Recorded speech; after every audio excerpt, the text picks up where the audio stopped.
नमस्कार, पंडित ब्रजेश चंद्र पाठक मनोकामना ज्योतिष चैनल पर आज आपके सम्मुख इस एक सप्ताह के अंदर 4-5 ग्रहों के परिवर्तन, राशि परिवर्तन, शुक्रादित्य योग, बुधादित्य योग आदि आदि जो बन रहे हैं, इसका प्रभाव मेष राशि, वृश्चिक राशि, सिंह राशि पर क्या क्या पड़ने वाला है। आप जैसा कि जानते हैं कि कर्क राशि का स्वामी एक चंद्र होते हैं, सिंह राशि का स्वामी एक सूर्य होते हैं, लेकिन मेष वृश्चिक राशि के स्वामी, दो राशियों के स्वामी मंगल ही होते हैं। दोनों को एक स्वामी होने के बावजूद भी दोनों में आकाश पताल का अंतर होता है। दोनों की नेचर में, दोनों की प्रवृत्ति में, दोनों के स्वभाव में, दोनों की गतिविधि में, दोनों की क्रिएटिविटी में काफी अंतर देखने को मिलता है। ऐसा क्यों?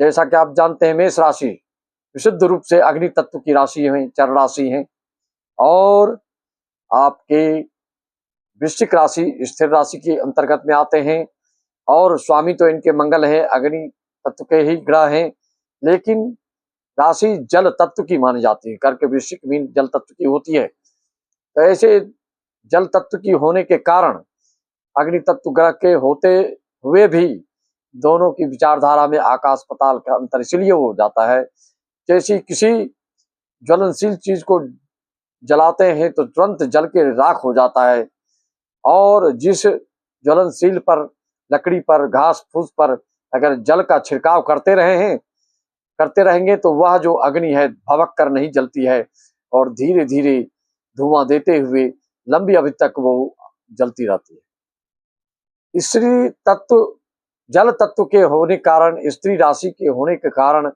मंगल वृश्चिक राशि वाले जो होते हैं और मेष राशि वाले में काफी अंतर आ जाता है। आप कल देख रहे हैं तुला राशि में मंगल प्रवेश कर गए। तुला राशि में प्रवेश करने से कूटनीतिक कारणों से जो आप उपलब्धि प्राप्त कर सकते हैं, उसमें आपको सफलता मिलने जा रही है। खास करके कूटनीतिक के दृष्टिकोण से, मेष और वृश्चिक के तुलनात्मक दृष्टिकोण से देखा जाए तो वृश्चिक राशि वाले ही कूटनीतिज्ञ होते हैं। मेष राशि वाले जहां सीधा सपाटा बात करने वाले होते हैं, बिल्कुल आवेगपूर्ण कार्य करने वाले होते हैं, बिल्कुल तेजस्वी ओजस्वी तो दोनों होते हैं, लेकिन कार्य करने की शैली दोनों की जो है प्रवृत्ति अलग अलग होती है। ये बिल्कुल जल्दी ही क्रोध में आ जाते हैं मेष राशि वाले। क्रोध तो वृश्चिक राशि वाले को भी आता है, लेकिन वो अपने क्रोध को दर्शाते नहीं है, अंदर में गांठ बांध कर रखते हैं। मेष राशि वाले हर क्रोध गुस्सा को तत्काल भुला सकते हैं, लेकिन वृश्चिक राशि वाले थोड़ा आराम से धीरे धीरे अपनी गुस्सा को शांत होने देते हैं। किसी भी कार्य करने के लिए मेष राशि वाले उतावलापन दिखा देते हैं, लेकिन वृश्चिक राशि वाले 100 बार सोचते हैं। किसी दुश्मन को परास्त करना है तो मेष राशि वाले सीधे हावी हो जाते हैं, सीधे दौड़ाने के लिए तैयार हो जाते हैं, बिल्कुल जोश में, आवेग में तेजी से कार्य करने वाले होते हैं। वृश्चिक राशि वाले बहुत ही उसकी रूपरेखा योजना तैयार करते हैं कि किसी भी शत्रु को कैसे परास्त किया जाए। कूटनीतिक दक्षता उनमें होती है, और अपनी कूटनीतिक निपुणता के कारण दुश्मनों को ये परास्त करने वाले होते हैं। 12 राशियों में बिल्कुल नीति निपुण, कूटनीतिज्ञता, द्वेष, ईर्ष्या, अगर वृश्चिक राशि को किसी से नहीं जमता है तो बदले लेने की भावना बहुत ही गंभीर रूप ले लेता है, लेकिन मेष राशि वाले उतनी गांठ बांध के रखने वाले नहीं होते। मेष वृश्चिक राशि की तुलनात्मक दृष्टिकोण से दोनों के प्रवृत्तियों में, दोनों की आव भाव भंगिमा में आकाश पताल का अंतर होता है। आपकी कौन सी राशि है उसके हिसाब से कल जो मंगल ग्रह तुला राशि में प्रवेश किए हैं, और ये मेष राशि वालों के लिए सप्तम भाव में, वृश्चिक राशि वालों के लिए द्वादश भाव में। जैसा कि आप जानते हैं, द्वादश भाव पब्लिक का क्षेत्र होता है, शयन क्षेत्र होता है, व्यय का क्षेत्र होता है, विदेश का क्षेत्र होता है। तो जो भी वृश्चिक राशि वाले विदेश से ताल्लुकात रखते हैं, विदेश से इनकम कर रहे हैं, भले आप इंडिया में ही बैठे क्यों न हो, लेकिन विदेश से किसी न किसी रूप से आप कोई ताल्लुकात रखते हैं, कोई आपका संबंध है, कोई आयात निर्यात इम्पोर्ट एक्सपोर्ट करते हैं, तो उसमें आपको सफलता मिलने जा रही है। जो भी अवरोध आ रहा था वह जो भी रुकावटें आ रही थी वह बिल्कुल मार्ग प्रशस्त होने वाला है। आपके मार्ग में अब कोई अवरोध पैदा नहीं होने वाला है, वो आसानी से, सहजता से, सुगम पूर्वक कार्य आपका सिद्ध होने जा रहा है। लेकिन यही बात मेष राशि वालों के लिए सप्तम भाव में मंगल का आना कई दृष्टिकोण से तो बहुत शुभ है, लेकिन पारिवारिक दृष्टिकोण से, दाम्पत्य दृष्टिकोण से, मैरिज के दृष्टिकोण से, शादी होने वाली हो तो कट सकती है, और दाम्पत्य जीवन में कोई केस मुकदमा चल रहा हो तो उसमें समस्या बढ़ सकती है, लेकिन इनकम का स्रोत बना रहेगा। साझेदारी का कार्य अगर आप कर रहे हैं, मेष राशि वाले हैं, तो आपको अपने मित्रों से, अपने सहभागियों से, अपने साझेदारी वालों से आपको कुछ न कुछ मतैकता ना होके मत में भिन्नता आ सकती है। दोनों की वार्तालाप में तकरार की संभावना बन रही है। इस चीज को आपको देखना है, क्योंकि आप आवेगी हैं, जोशीले हैं, तो अपने संयमित ढंग से किसी तरह से इसका निराकरण करने का प्रयास करें।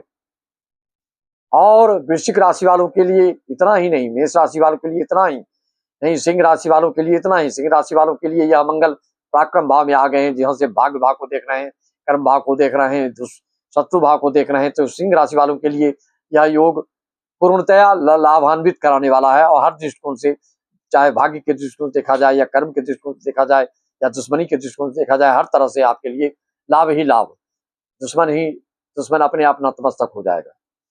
इस तरह से ये कल के मंगल के गोचर के परिवर्तन है। और कल जो आने वाला है 15 तारीख, उसमें आप जान रहे हैं शुक्र और बुध का परिवर्तन होने जा रहा है। इस परिवर्तन से, और बुध सूर्य तो कल ही अपने उत्तर फाल्गुनी नक्षत्र में प्रवेश कर चुके हैं, और उसके बाद राशि परिवर्तन कल होगा बुध शुक्र का।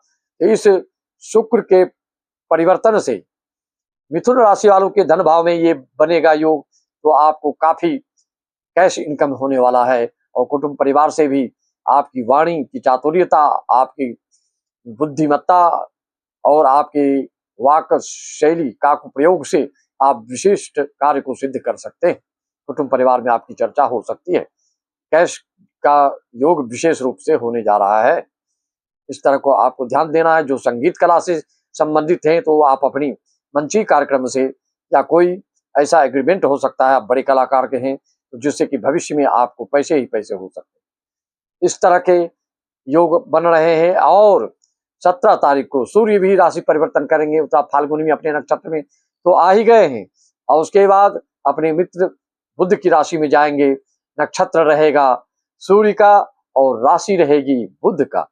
दोनों के प्रेम का प्रगाढ़ता, दोनों की जो है सामंजस्यता, दोनों का जो है आपस में विचारधारा इतना मिलेगा, इतना एक दूसरे को सहयोग करेंगे, जैसे कि कहा गया है, जेन मीत दुख हो ही दुखारी, तिनाई बिलोकत पातक भारी, निज दुख गिरी सम रज कर जाना, मीतक दुख रज मेरु समाना। तो मित्रता तो वही है। आजकल के घोर कलयुग में कैसी कैसी मित्रता है, आप देख सकते हैं। बात बात में एक दूसरे को मारने के लिए दौड़ पड़ते हैं, और क्या से क्या कर गुजरते हैं। वह वास्तुतः मित्रता नहीं है, वह लोभ की पराकाष्ठा है। स्वार्थवश जुड़ते हैं आजकल लोग, मित्र बनते हैं, मौका मिलते ही मित्र ही परम शत्रु बन जाता है। एक दूसरे के जान के दुश्मन बन जाते हैं, जानी दुश्मन बन जाते हैं। यह मित्रता का लक्षण नहीं, यह मित्रता का परिचय नहीं, यह मित्रता की परिभाषा नहीं। इसलिए मित्रता उसको कहते हैं जो कि आपका मित्र आपके धूल के दुख समान को, धूल जैसे दुख को भी पहाड़ के समान समझे, और अपने पहाड़ जैसे दुख को भी धूल रज के समान समझे। यह मित्रता का लक्षण है, यह मित्रता की परिभाषा है। लेकिन यह मित्रता देखने को अब बिल्कुल नहीं मिलती है। इस मित्रता के रूप में जिसको मित्र मिल जाए तो मित्र से बढ़कर कुछ नहीं है। तो होता है कोई भी समस्या हो, कोई भी दुविधात्मक स्थिति में फंस जाते हो, कैसी भी विषम परिस्थिति उत्पन्न हो, तो एक मित्र ही है जो जिससे कि आप सारी बातों को प्रकट करके अपनी सारी शंकाओं को, सारी समस्याओं को आप निदान पा सकते हैं। तो इस तरह से इन सब ग्रहीय परिवर्तन से, गोचर परिवर्तन से, अगर आपकी कुंडली में शुक्र शुभ है, बुध शुभ है, सूर्य शुभ है तो आपको लाभ ही लाभ होने जा रहा है। एक सप्ताह के अंदर इतने ग्रह गोचर का परिवर्तन, और जो राजा हैं उनका भी परिवर्तन, जो स्त्री राशि के ग्रह हैं शुक्र उनका भी परिवर्तन, जो राजकुमार हैं बुध उनका भी परिवर्तन, और जो नक्षत्र में चल रहे थे पूर्वा फाल्गुनी में सूर्य, वह कल से ही उत्तरा फाल्गुनी अपने नक्षत्र में आ गए हैं। राशि रहेगी बुध की और नक्षत्र रहेगा सूर्य का, दोनों का तालमेल अहम भूमिका निभाएगा और विशेष रचनात्मक कार्य करने जा रहे हैं। इस तरह के फलादेश आपको मिलता रहेगा लगातार, जब तक ये योग, आप जानते हैं ये अल्पकालिक गोचर होता है, लेकिन इसी अल्पकाल में दीर्घकालिक लाभ का परिणाम देने वाला रहेगा। इस तरह से आप अपनी कुंडली का अगर विश्लेषण करवाना चाहते हैं, प्रेडिक्शन करवाना चाहते हैं, तो मात्र 501 में हजारों हजार की बात नहीं है। 501 में आप 5 भी प्रश्न करेंगे तो आपको पूरी जवाब दिया जाएगा, और 2-4 मिनट नहीं, कम से कम 10 से 12 मिनट तक आप हमसे बात करके अपनी शंकाओं का, अपनी समस्याओं का निदान पा सकते हैं। आपकी कुंडली में क्या क्या दोष है, किस कारण से रुकावट आ रही है, करोड़ कमाते हैं तो करोड़ों व्यय क्यों हो रहा है, आदि आदि ग्रहों के कोई न कोई दोष होता है, पितृ दोष होता है, ग्रहों के दोष होते हैं, तभी जाके आपको रुकावट आती है। अन्यथा कई लोग को आप देखते हैं उतनी ही मेहनत में अपार सफलता प्राप्त करते हैं, लेकिन कोई अथक प्रयास करके एड़ी चोटी एक करके भी उतनी सफलता प्राप्त नहीं करते हैं। इसके लिए जिम्मेदार आपकी कुंडली में ग्रह गोचर के हो सकते हैं। उसका अवलोकन कीजिए, उसका प्रेडिक्शन करवाइए और सारी समस्याओं का निदान पाइए। ऑनलाइन पूजा हेतु भी आप हम सबसे संपर्क साध सकते हैं। विद्वत समाज विद्वान आचरणवान पंडितों के द्वारा आपके कार्यक्रम वीडियो कॉलिंग करके संकल्प कराकर वीडियो पहुंचा दिया जाता है। कोई सत्संगी है, कोई कथा प्रवचन आदि के इच्छुक हैं, श्रीमद् भागवत ज्ञान एक सप्ताह, श्री रामचरितमानस पाठ, दुर्गा चालीसा, संगीतमय कोई कार्यक्रम कराना चाहते हैं तो आप हमसे बुकिंग करवा सकते हैं। मैं अपनी वाणी को विराम देते हैं। सबू को नमन वंदन अभिनंदन। श्री राम में सब जग जानी, करो प्रणाम जोर जुग पानी। जनता को भगवत भाव से सभी को नमन वंदन और प्रणाम। सभी को राम राम, जय श्री राम, ओम ओम तत्सत का जय सच्चिदानंद, जय महाकाली, जय महासरस्वती, जय महाल।